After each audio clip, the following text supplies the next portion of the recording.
நான் இப்போ வரைக்கும் கரெக்டாக ட்ராவல் பண்ணிட்டு இருக்கிற பாத் வந்து அரவிந்த் கொடுக்கறதுன்னு தான் நான் நினைப்பேன். அந்த ஃபோட்டோ மேலே நான் ரொம்ப டிபெண்டண்ட்டாக இருந்தேன். எங்கே போனாலும் அதை தூக்கிட்டு தான் சுற்றுவேன். எங்கே பார்த்தாலும் எப்போ தூங்குறதுக்கு முன்னாடி பார்ப்பேன், வச்சு கையிலேயே வச்சுட்டு இருந்தேன். பட் ஐ திங்க் அது வந்து அரவிந்த் போதும், நீ ஃபோட்டோ வச்சு காமிச்சது போதும் அப்படின்னு நினச்சிருப்பான் போல்.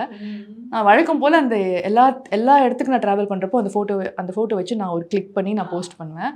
ஒரு தடவை ஃபஸ்ட்டு ஃபோட்டோ நான் எடுத்தது என்னோடய ஃப்ளைட்டில் இந்த சென்னையிலேருந்து நான் கோயம்புத்தூர் போகிறேன். அரவிந்தோட 16th டே.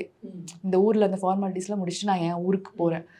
அப்போ தான் அந்த ஃபஸ்ட் ஃபோட்டோவை வச்சு நான் ஃபஸ்ட்டு ஒரு ஃப்ளைட்டில் ஒரு இடத்துல வச்சு எடுத்தேன், அந்த விண்டோவில். திரும்பி இந்த ஒரு வருஷம் 2 மாதம், எங்கள் கல்யாணமாகி 1 வருஷம் 2 மாதம் தான் ஆச்சு. அதே பீரியடில் அதே ஃபோட்டோவை வந்து நான் என்னோடய விண்டோவில் வச்சு நான் ஒரு ஃபோட்டோ எடுத்தேன். ஸ்கைஸில் நான் மேலே ஃப்ளைட்டில் போயிட்டுருக்கிறேன். அப்போ விண்டோஸில் வந்து நான் க்ளவுடை பார்த்துட்டு அரவிந்த் கிட்ட சாதாரணமாக அப்படியே பேசிகிட்டே இருக்கேன். அரவிந்த் எப்படி இருக்குது, நான் இப்போ சென்னை போகிறேன் அப்படின்னு சொல்லிட்டு ஃபோட்டோவை பார்த்து பேசிகிட்டு இருக்கேன். சடனாக அந்த ஃபோட்டோ என்னாச்சு, அந்த விண்டோவில் இருக்கிற சைடில் அந்த பாடிக்கும் அந்த விண்டோக்கும் நடுவில் உள்ளே போயிடுச்சு. சென்டருக்கு நடுவில் அந்த பாடிக்கும் இதுக்கும் போய் விழுந்துருச்சு. என்னால் அதை எடுக்கவே முடியல. அது திருப்பியும் என்னால் பிரிண்ட் போட்டு நான் இதை காமிச்சிக்கணும், அரவிந்த் என் கூட இருக்கான் அப்படின்னு எனக்கு சொல்லவும் தோணலை.